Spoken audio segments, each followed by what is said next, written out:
స్వామి ఇప్పుడు పర్లేదు కదా? పర్లేదు స్వామి. ఇప్పుడు ఇంకా తగ్గలేదా స్వామి జబ్బు? లేదు స్వామి. ఎన్ని టాబ్లెట్లు వేసుకున్నా సరే డబ్బులు మాత్రం వృధా అయిపోతున్నాయి, కానీ జబ్బు మాత్రం తగ్గడం లేదు స్వామి.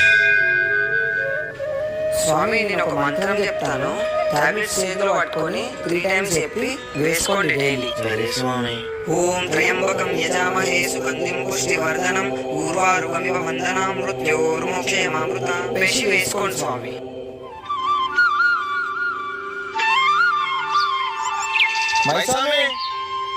స్వామి వస్తున్నాను.